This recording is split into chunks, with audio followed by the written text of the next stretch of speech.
அன்பான சகோதர சகோதரிகளே, தேவ பிள்ளைகளே, கிறிஸ்துவின் மனவாட்டிகளே, உங்கள் அனைவருக்கும் நம் ஆண்டவரை இயேசு கிறிஸ்துவுடைய கிருபையும் சமாதானமும் நம்மில் என்றும் உண்டாயிருப்பதாக. ஆமென். இந்த நாளிலும் ஆவியான வெளிப்படுத்துகிற சத்தியத்துக்காக நன்றி செலுத்துவோம். இந்த நாளில் கீழ்ப்படியாமை, இது காரியம் பார்த்தீங்கன்னா, வசனத்துக்கு கீழ்ப்படியலைன்னா என்ன சம்பவம் நடக்கும் என்று ஆதியாகமத்துல பார்த்தீங்கன்னா, தேவனோட வார்த்தைக்கு அவங்க கீழ்ப்படியாம போனதுனால சர்வலோகமும் மாறிடுச்சு. தேவன் சிருஷ்டிப்பிலிருந்து முழுவதுமாக எல்லாமே தலைகீழாக மாறினது. இப்ப பாத்தீங்கன்னா, தேவன் முதலாவது சிருஷ்டிக்கும் போது, மனுஷனை சிருஷ்டிக்கும் போது முதலாக அவனுக்குள்ள ஆவியை தான் வைத்தார். அது ஆவி என்ன அச்சாரத்தை வைத்தார். அதுதான் பேசிக். அப்போ இரண்டாவது காரியமா தேவனாகிய கர்த்தர் என்ற இயேசு கிறிஸ்து மண்ணினால ஒரு மனுஷனை உருவாக்கி அவனுக்குள்ள அவன் நாசியிலே தம்முடைய ஜீவ சுவாசத்தை ஊற்றினார். அந்த ஜீவ சுவாசத்தை அவரு ஊதும்போது பாத்தீங்கன்னா, அங்க ஆத்துமா, ஜீவ ஆத்துமாவானா, அந்த ஜீவ ஆத்துமான அடுத்த நொடிதான் சரீரமாக மாறினது. அந்த மண்ணான சரீரம் ஆவிக்குள்ளாக சரீரமா மாறிச்சு. அதெல்லாம் பாத்தீங்கன்னா, ஆவி, ஆத்துமா, சரீரம், இதுதான் தேவ சிருஷ்டிப்பு. ஆனால் இந்த கீழ்ப்படியாமைனால என்ன ஆச்சு அப்படின்னு பாத்தீங்கன்னா, இப்ப முதலாவது இடத்துக்கு சரீரம் வந்துருச்சு, ரெண்டாவது இடத்துக்கு ஆத்மா போயிடுச்சு, மூன்றாவது இடத்துக்கு தான் ஆவி.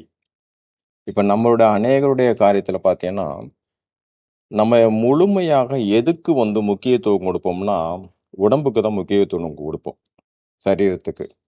ஏதாவது ஒரு காரியம் என்றால், உடம்புக்கு ஏதாவது ஒண்ணுன்னா உடனே போயிட்டு அதை ட்ரீட்மெண்ட் பண்ணுவோம்.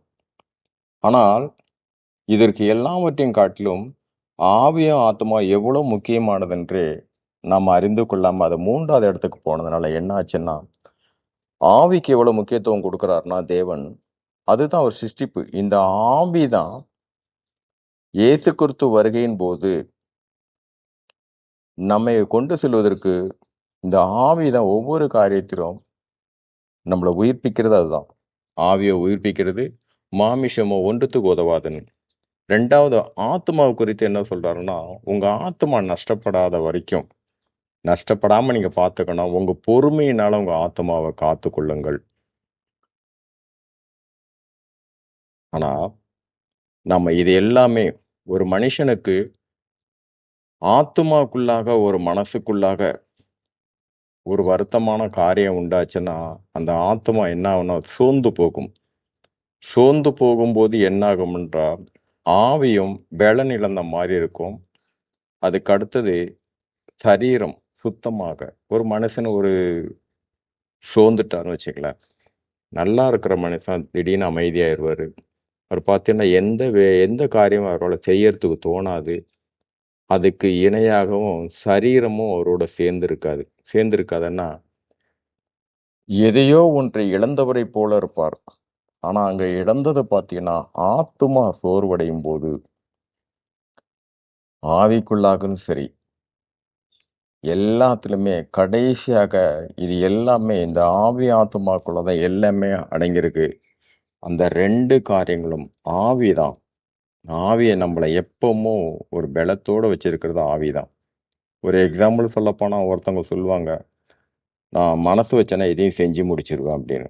அப்போ பாத்தீங்கன்னா அங்கேயும் என்னன்னு பாத்தீங்கன்னா ஆவிதான். அவனுக்கு பலம் இல்லாதவனா இருந்தாலும் சரி, ஆனா அந்த ஆவி அவனுக்குள்ள திடமா இருக்கிறதுனால அவன் சொன்னான், மனசு வச்ச எதை வேணா செய்து முடிப்பேன். அங்கே சரீரத்தோட பலன் அது அப்பாற்பட்ட காரியம். அதனால நம்ம மூன்றாவது காரியமா இந்த உடம்புக்கு நம்ம முக்கியத்துவம் கொடுக்கறதுனால அந்த ரெண்டு காரியத்துல பாத்தீங்கன்னா ஆவியிலே அனலா இருங்கன்றாரு. ஜெபிக்கும் போது கூட ஆவியின்படி ஜெபிக்க சொல்றாரு. ஆவியில ஜெபம் பண்ணுங்கள்னு.